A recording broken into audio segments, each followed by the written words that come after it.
going on, guys? It's your boy EmeryReigns here. I wanted to make this video for a while. And pretty much the topic of this video and the whole point of this video is to show you guys who, in my opinion, are the top 5 hardest characters in Dead or Alive 6 to use.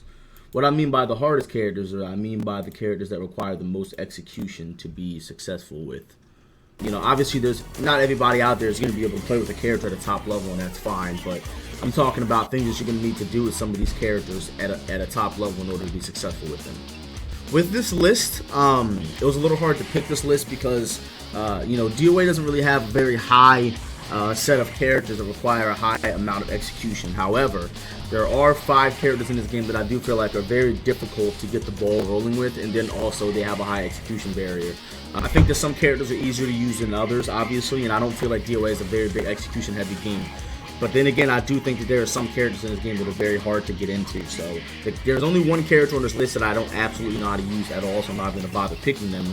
But I'm going to explain to you guys why I believe that Brad Wong is number 5 on this list.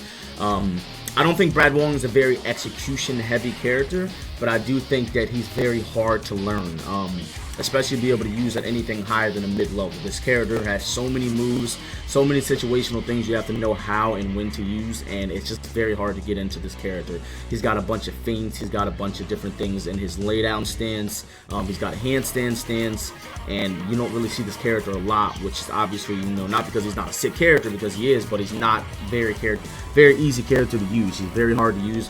If I don't know how to use him at all, then that must mean that there's something hard to use about this character, because every character on this character select screen other than him, I at least have a decent amount of knowledge on how to use, but he is probably the character in this game that I have no idea how to even put on the screen. So Brad Wong, I would definitely say, is number 5 on that list because of that reason. Number 4 on my list is going to be Elliott. Now, you guys might think that he deserves to be a little higher up. You got some of his more harder things to do, if I can even pull them off. I think the hardest thing about Elliott as a character is his Choreo punch, which is this punch here. It's very hard to get that move off consistently if you're not good at doing it. And like, that's not even like max damage, obviously, right there. Like, he can do a lot more than that, but that Choreo punch, if you don't know the timing in which you can do it, like, you have to wait until your character sets back to 0 in order to successfully do it in this game. They changed the buffer window or something, because that move is a lot harder to do in this game. So I would say that that's one of the main things that makes him hard, because you have to be able to do this punch. You have to be able to use that punch pretty much on the drop of a dime. Like,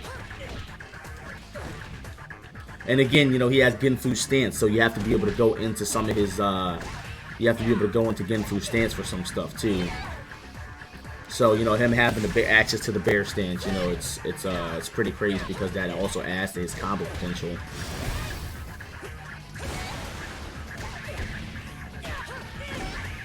So yeah, I would put Elliott number 4 on that list because he has a lot of moves, especially now that he goes into bear stance. And he has access to Genfu's old air grab inside of the bear stance. And then on top of that, this punch, again, is not easy to do. Like, if you guys play Elliott, or if you've played Elliott before, you know why I'm saying that. Like, Elliott's Choreo punch, like, it's not like it's necessarily hard to do. It's more so like, if you don't know how to do it, you're going to struggle with it. And then on top of that, you have to be able to do it successfully. Like, there's certain moves, like if you do back kick right here, it's kind of hard to get it off sometimes. I've been practicing it a little bit because I didn't like not being able to play with Elliott on my stream, so I kind of been practicing Elliott a little bit. And there's also a close hit shoulder you got to be able to get right there as well. So, I definitely say Elliott deserves to be up there on that, on number 4 on that list. Like, there's some people out there like Excalibur Blades and like Ninth Ward and all those other guys, Apprentice, who can do those punches extremely fast. Like, if they were to do it in this situation, they'd be able to get off like 3 or 4. Like, that's really impressive. Like, to be able to do that punch right there that many times. Like, they could probably even get 4 out right there. Like, that wasn't even probably max damage right there. Alright, so number 3 on my list. Who do we got here? Number 3 on that list, I'm going to put Ryder. Ryder is fucking hard to use, okay? I feel like the stuff that makes Ryder hard to use is stuff that you can get with practice. Now, why I'm making a point of that is because I feel like if you practice this stuff with this character, you will get it. I feel like other characters in the game, like the last 2 characters I'm going to show you guys, it's like kind of situational. But Ryder, like, he has this grab, he has his big grab right here. And I play Ryder and I can't even finish the grab. Like, I can't finish it. I've practiced it, and I can't finish it, so I don't even bother to do it. There are Ryder players out there that can finish the grab. However, I'm not one of them. Yeah, the reason being is because Ryder has electrics, and he's got an air grab too. So, obviously, he's not going to be easy to use because of those reasons. But I'm fucking it up because this new controller is... There it is. So like one of his more max damage combos is gonna look something like that. That's a lot of fucking damage for a break blow reset. And then on top of that, again, he has this grab right here in which you can finish, or you can do something like that. Now, believe it or not, that's actually harder than it looks like. So yeah, you know, Ryder had a lot of hard stuff. You know, Ryder has the electric punch. He's got his super launcher throw, in which you have to finish the grab on high counter. Not to mention, Ryder is slow as fuck. You know, he's got an 11 frame jab. He's got a 13 frame forward punch. So because of the fact that he's slow, it makes it even harder to get any of his attacks to land and be able to do his hard stuff. So this character's hard as shit to use. So it has the air grab, which is, if you don't know the input for it and you haven't practiced it, it's really hard to do. So I would definitely put Ryder up there on that top 5 list as the hardest characters in the game to use. Alright, so next on the list is going to be Ryu Hayabusa. Now, the thing about Hayabusa is that if you are a legacy Hayabusa player, which means if you've been playing Hayabusa since he got all this hard shit, I would say that you're better off than most people.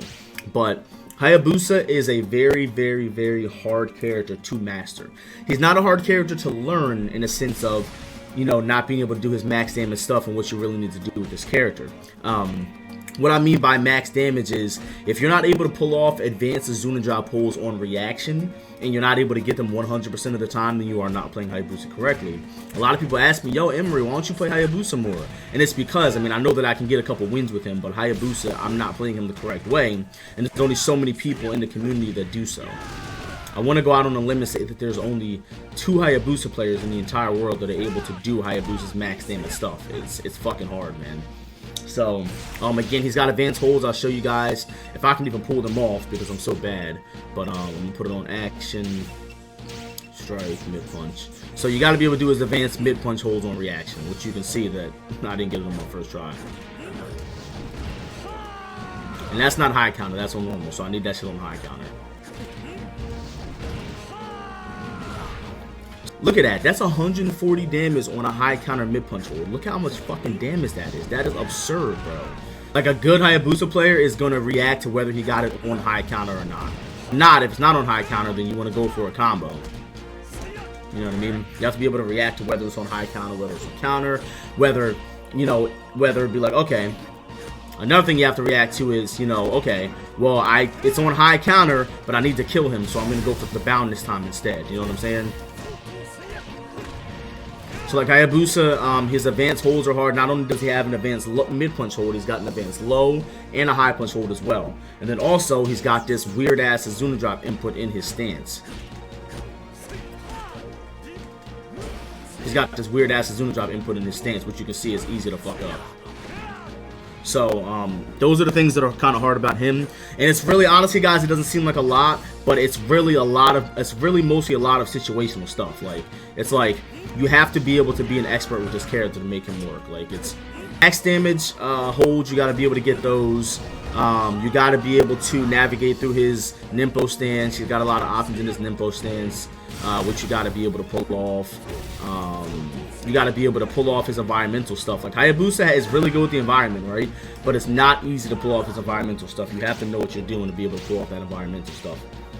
It sounds like I'm trying to like hype this character up, but I'm telling you guys, like, in order to use this character at a high level, you have to be able to excel with him and do all of his advanced holds. You have to be able to be very situational with him.